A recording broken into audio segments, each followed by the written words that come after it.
তোমরা যারা West Bengal school service কমিশনের গ্রুপ সি এবং গ্রুপ ডি পরীক্ষার জন্য প্রস্তুতি নিচ্ছ, তোমাদের জন্য এটা 6 নম্বর ক্লাস। এর আগে 5টা ভিডিও অলরেডি আপলোড করা হয়ে গেছে। অতি অবশ্যই তোমরা ডেসক্রিপশন বক্সে গিয়ে সেই ভিডিওগুলো দেখে নাও, কারণ পরীক্ষার জন্য সময় খুব কম আছে এবং এই ভিডিওগুলো দেখলে তোমাদের উপকারে লাগবে।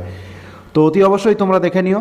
আর সিরিজটা চালু হয়েছে এটা ফ্রি অফ কস্ট তোমাদের জন্য। তোমরা অতি অবশ্যই প্রত্যেকটা ভিডিও দেখতে থাকো। অবশ্যই এই ধরনের প্রশ্ন, পরীক্ষাতে যে ধরনের প্রশ্ন আসে সেগুলো তোমাদের প্র্যাকটিস করিয়ে দেওয়া হচ্ছে বা হবে ভবিষ্যতেও।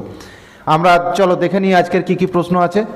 তো প্রথম যেটা প্রশ্ন আজকের প্রশ্ন হলো যে রাওলাট আইন কবে পাস হয়েছিল? 1917, 1918, 1919, 1920। তো 1 নম্বর প্রশ্নের যেটা সঠিক উত্তর সেটা হয়ে যাবে option C is the right answer. So 1919 সালে রাওলাট আইন পাস হয়েছিল। আমরা নেক্সট প্রশ্ন দেখব, কোশ্চেন নাম্বার 2।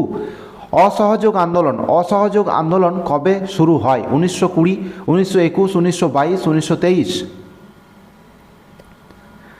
তো 2 নম্বর প্রশ্নের যেটা সঠিক উত্তর সেটা হয়ে যাবে option is the right answer. So 1920 সালে এটা হলো সঠিক উত্তর। 1920 সালে অসহযোগ আন্দোলন এটা শুরু হয়েছিল। আমরা নেক্সট প্রশ্ন দেখব, কোশ্চেন নাম্বার 3। 3 নম্বর কি আছে না, কোন গভর্নর জেনারেলের সময় সতীদাহ প্রথা রদ হয়? তো অপশানগুলো আছে Lord Dalhousie, Lord Bentinck, Lord Canning, Lord Hastings. তো 3 নম্বর প্রশ্নের যেটা সঠিক উত্তর সেটা হয়ে যাবে অপশান বি, অর্থাৎ বেন্টিং, এটা হয়ে গেল সঠিক উত্তর। আমরা নেক্সট প্রশ্ন দেখব, কোশ্চেন নাম্বার 4। 4 নম্বর প্রশ্ন কি আছে না, ভারতের grand old man of India কাকে বলা হয়? মহাত্মা গান্ধী, দাদাভাই নৌরোজি, গোপাল কৃষ্ণ গোখলে, সুরেন্দ্রনাথ বন্দ্যোপাধ্যায়। তো 4 নম্বর প্রশ্নের যেটা সঠিক উত্তর সেটা হয়ে যাবে option B is the right answer. So Dadabhai নৌরোজিকে এখানে বলা হয় ভারতের গ্র্যান্ড ওল্ড ম্যান। আমরা নেক্সট প্রশ্ন দেখব, কোশ্চেন নাম্বার 5। 5 নম্বর প্রশ্ন হলো যে ক্রিপস মিশন কবে ভারতে এসেছিল? 1942, 1943, 1944, 1945। তো 5 নম্বর প্রশ্নের যেটা সঠিক উত্তর সেটা হয়ে যাবে অপশান এ, অর্থাৎ 1942 সালে ক্রিপস মিশন ভারতে এসেছিল। আমরা নেক্সট প্রশ্ন দেখব, কোশ্চেন নাম্বার 6। ভারত ছাড়ো আন্দোলন কবে শুরু হয়েছিল? 1941, 1942, 1943, 1944। তো 6 নম্বর প্রশ্নের যেটা সঠিক উত্তর সেটা হচ্ছে option B is the right answer. 1942 সালে ভারত ছাড়ো আন্দোলন এটা শুরু হয়েছিল। আমরা 7 নম্বর প্রশ্ন দেখব। 7 নম্বর প্রশ্ন হলো যে আজাদ হিন্দ ফৌজ কে গঠন করেছিলেন? রাসবিহারী বসু, সুভাষচন্দ্র বসু, মনমোহন সিং, জওহরলাল নেহেরু। 7 নম্বর প্রশ্নের যেটা সঠিক উত্তর সেটা হয়ে যাবে option is the right answer, অর্থাৎ রাসবিহারী বসু আজাদ হিন্দ ফৌজ তিনি গঠন করেছিলেন। আমরা 8 নম্বর প্রশ্ন দেখব। 8 নম্বর প্রশ্ন হলো গান্ধীজি কবে ডান্ডি অভিযান শুরু করেছিলেন? 1930 সালের 12ই মার্চ, 1931 সালের 12ই মার্চ, 1932 সালের 12ই মার্চ, 1933 সালের 12ই মার্চ।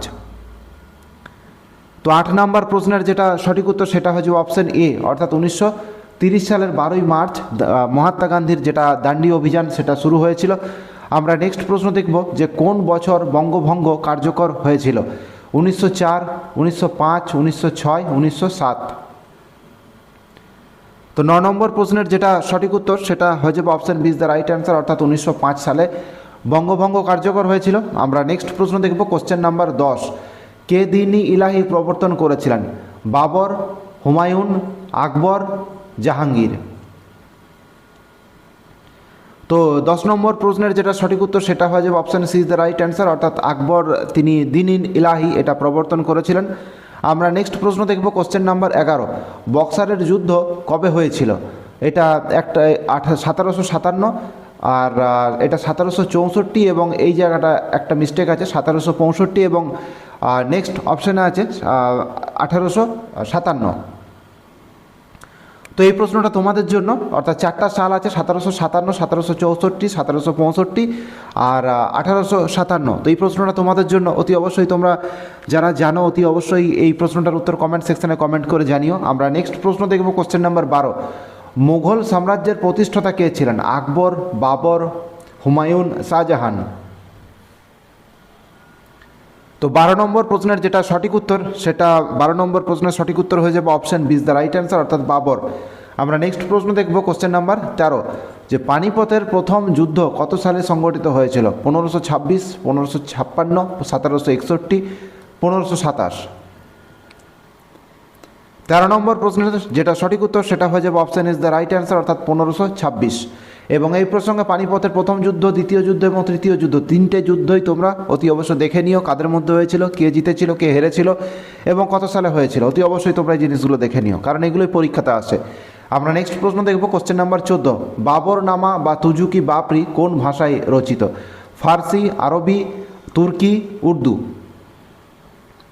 14 নম্বর প্রশ্নের যেটা সঠিক উত্তর সেটা হয়ে যাবে তুর্কি। সো এখানে option C is the right answer. আমরা আরও যে সমস্ত বইগুলো আছে তোমরা ভিডিওগুলো দেখতে থাকো, সেই সমস্ত যে সমস্ত ফেমাস বইগুলো আছে অতি অবশ্যই তাদের লেখকের নাম জিজ্ঞেস করে এই সিরিজে তোমরা পেয়ে যাবে। আমরা নেক্সট কোশ্চেন দেখব, কোশ্চেন নাম্বার 15। শের শাহের আসল নাম কি ছিল? ফরিদ খাঁ, জুনা খাঁ, খিজির খাঁ, উলুগ খাঁ। তো 15 নম্বর প্রশ্নের যেটা সঠিক উত্তর সেটা হয়ে যাবে ফরিদ খাঁ।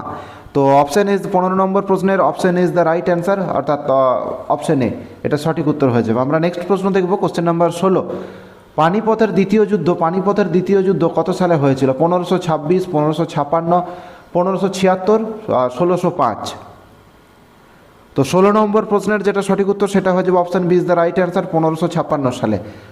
আমরা নেক্সট প্রশ্ন দেখব, কোশ্চেন নাম্বার 17। হলদিঘাটির যুদ্ধ বা হলদিঘাটের যুদ্ধ কত সালে সংগঠিত হয়েছিল? 1565, 1576, 1582, 1600। 17 নম্বর প্রশ্নের যেটা সঠিক উত্তর সেটা হয়ে যাবে 1576 সালে, option B is the right answer. আমরা নেক্সট প্রশ্ন দেখব, কোশ্চেন নাম্বার 18।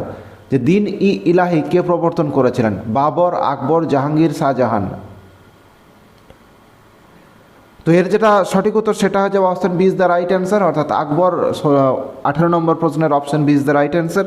আমরা নেক্সট প্রশ্ন দেখব, কোশ্চেন নাম্বার 19। মনসবদারি প্রথা কে চালু করেছিলেন?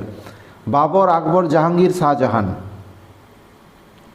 তো 19 নম্বর প্রশ্নের যেটা সঠিক উত্তর সেটা হচ্ছে অপশান বি, অর্থাৎ আকবর। আকবর মনসবদারি প্রথা চালু করেছিলেন। এবং নেক্সট প্রশ্ন দেখব, কোশ্চেন নাম্বার 20, আজকের শেষ প্রশ্ন। ফতেপুর সিক্রি শহরটিকে নির্মাণ করেন? আকবর, জাহাঙ্গীর, শাহজাহান, আওরঙ্গজেব। তো এটার সঠিক উত্তর হয়ে যাবে option is the right answer, অর্থাৎ আকবর। আকবর এই ফতেপুর সিক্রি এটা নির্মাণ করেছিলেন। তো এই ছিল আজকের 20টা প্রশ্ন। যদি তোমাদের পরীক্ষাতে ফল ভালো করতে হয় তাহলে অতি অবশ্যই এই ভিডিওগুলো তোমাদের দেখতে হবে এবং এই ধরনের প্রশ্ন উত্তর তোমাদের প্র্যাকটিস করতে হবে। তাই অতি অবশ্যই আমাদের এই ভিডিওর লিঙ্কগুলো বন্ধুদের সাথে শেয়ার করে নিও যারা প্রিপারেশন নিচ্ছে, এবং অবশ্যই তোমরা নিজেরাও দেখতে থাকো। আর তোমাদের মূল্যবান মতামত অতি অবশ্যই কমেন্ট সেকশনে লিখে জানিও। ভিডিওটি দেখার জন্য অসংখ্য ধন্যবাদ।